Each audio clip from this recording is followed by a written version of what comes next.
वेदमङ्गश्च लिखित्वाय समर्पयेत्।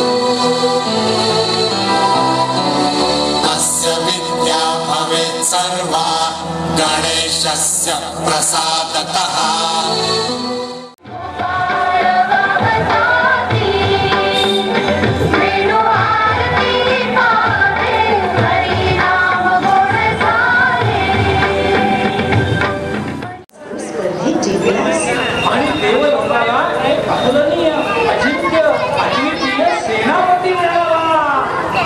माता आणि पिता हेच पुत्रासाठी जन्मभर बदलणे पूजनीय। पालन पोषणापासून संरक्षणापर्यंत, ज्ञानी करण्यापासून संस्कार संपन्न घडवण्यापर्यंत आणि सर्वस्वाचं छत्र धरण्यापासून पुत्रावर पृथ्वी मुलाची माया करेपर्यंत अखंड श्रवणारे माता पिता हेच पुत्राचं दैवत, सर्वस्व। त्यांचं सुख हेच त्याचं कर्तव्य, त्यांचं समाधान हाच त्याचा धर्म।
महाराष्ट्रात बदलत्या ऋतुचक्रामुळे कधी कमी कधी अधिक प्रमाणात अगदी सगळीकडेच पाऊस पडतो।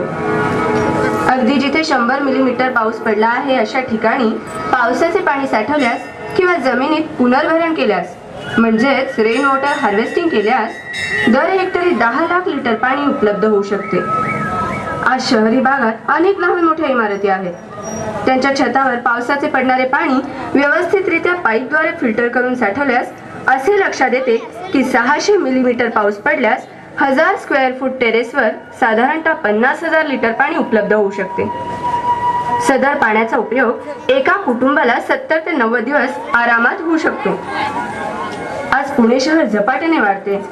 त्यात अनेक मोठ्या सोसायटीज, हॉटेल्स, रेस्टॉरंट्स, रुग्णालय, शॉपिंग मॉल, चित्रपटगृहे आणि शक्य असेल तिथे रेन वॉटर हार्वेस्टिंग द्वारा पाण्याची साठवण केल्यास अनेक दशलक्ष घनफूट पाणी आपल्याला उपलब्ध होऊ शकतं. पाण्याची साठवण, पुनर्भरण तसंच पाण्याचा पुनर्वापर करणं गरजेचं आहे. पाण्याविषयी जर चळवळ उभी करायची असेल तर संपूर्ण समाजानं पाण्याचं सुयोग्य व्यवस्थापन करायला